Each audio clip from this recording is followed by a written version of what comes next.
गोवर्धन की बहुत बड़ी मान्यता है और के कार्तिक के महीने में आते हैं।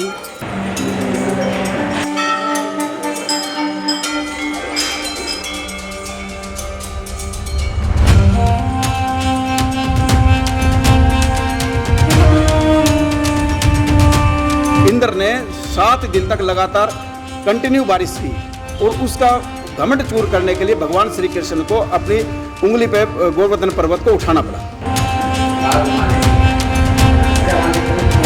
गोवर्धन पूजा श्री कृष्ण भगवान ने करवाई थी, ये हमारे लिए बहुत अच्छे हैं।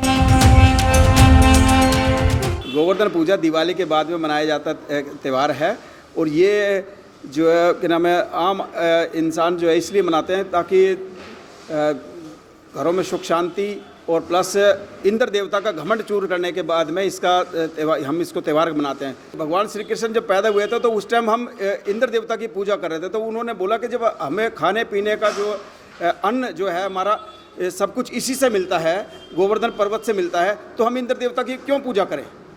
तो उस टाइम भगवान इंद्र ने 7 दिन तक लगातार कंटिन्यू बारिश की और उसका घमंड चूर करने के लिए भगवान श्री कृष्ण को अपनी उंगली पे गोवर्धन पर्वत को उठाना पड़ा।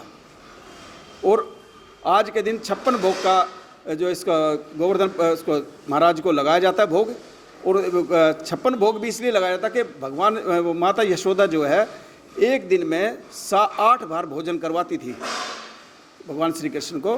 तो इस हिसाब से 7 दिन तक जब उन्होंने जब पर्वत अपने उंगली पे उठा के रखा तो 7 दिन तक वो भूखे रहे थे, और 7 को अगर 8 को 7 से भाग करें तो 56 भोग एक साथ लगाने का प्रावधान है।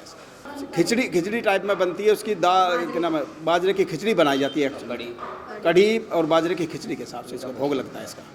गोवर्धन जी हमारे बहुत अच्छे हैं और इनकी पूजा करने से हमें बहुत अच्छी काम करते हैं, बहुत अच्छा काम होता है और इनकी 700 परिक्रमा होती है। गोवर्धन जी की मान्यता है, ये कार्तिक के महीने में पूजा जाता है इन्हें। हम इनकी बहुत अच्छे से इनको सजाते हैं, पूजा करते हैं, सजाते हैं, ऐसे अच्छे से पूजा करते हैं, फूल वूल बिछा के। अन्नकूट का भोग लगता है इनके लिए, अन्नकूट का भोग लगाते हैं हम लोग। टीका करते टाइम मन लगाइए। हाँ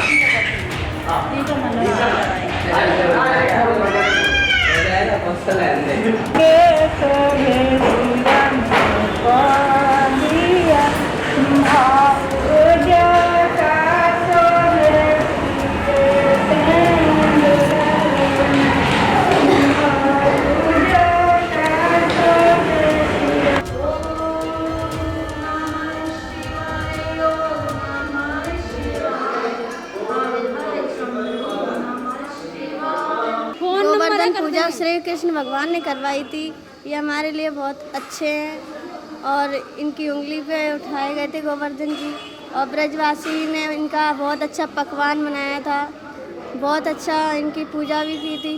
और ब्रजवासी लोगों ने कहा था कि इनकी पूजा करने के लिए, और इंद्र जी नाराज़ हो गए थे तो उनकी पूजा करने लगे थे, इसलिए तो उन्होंने बहुत तेज़ी से वर्षा करा दी थी। गोवर्धन पूजा मनाने के लिए भगवान श्री कृष्ण ने प्रोत्साहित किया था। ब्रज वाले जब अपनी फसल कट के आती थी उसका जो एक भोग तरीके से लगाते थे इंद्र को, और फिर ये भगवान श्री कृष्ण ने पर्यावरण को मद्देनज़र रखते हुए गोवर्धन पर्वत की पूजा करने के लिए प्रोत्साहित किया था। जब ब्रज वालों ने गोवर्धन की इंद्र की पूजा करती थी, भगवान श्री कृष्ण ने बोला था गोवर्धन की पूजा करने के लिए। इससे इंद्र महाराज कुंठित हो गए और खूब वर्षा करी ब्रज में। फिर भगवान श्री कृष्ण ने अपनी कन की उंगली पर गोवर्धन पर्वत को उठाया था, जिससे ब्रज वालों को बचाया उन्होंने इंद्र के प्रकोप से। उसके बाद में जब इंद्र को अपनी गलती का एहसास हुआ तो उन्होंने भगवान श्री कृष्ण से माफ़ी मांगी, जिसके उपलक्ष्य में ब्रज वालों ने खुश होकर कई प्रकार के भोजन बनाए, कई प्रकार के पकवान बनाए, और जो भगवान श्री कृष्ण को समर्पित करे भोग के रूप में। इसीलिए गोवर्धन के बाद में अन्नकूट मनाया जाता है। गोवर्धन की पूजा है, आज को हम अच्छी तरह इनकी पूजा करते हैं और इनको तिलक उलक लगा के इनको अच्छे से आरती उतारते हैं और इनका भोग लगाते हैं अन्नकूट बना के। और इनकी गोवर्धन की बहुत बड़ी मान्यता है और के कार्तिक के महीने में आते हैं। गोवर्धन पूजा क्यों मनाया जाता है? गोवर्धन पूजा मनाई जाती है, कृष्ण भगवान ने इनकी खूब पूजा करी थी। कृष्ण भगवान है ये, सबकी मन्नत पूरी करते हैं। ये गोवर्धन पर्वत उठाया था, इसलिए इनकी पूजा खूब होती है, इनकी खूब मानता है। 7 परिक्रमा लगाई जाती हैं इनकी, और कड़ी चावल अन्नकूट तो इनका भोग लगता है। पहले दीपावली मनाई जाती है, फिर गोवर्धन मनाए जाते हैं।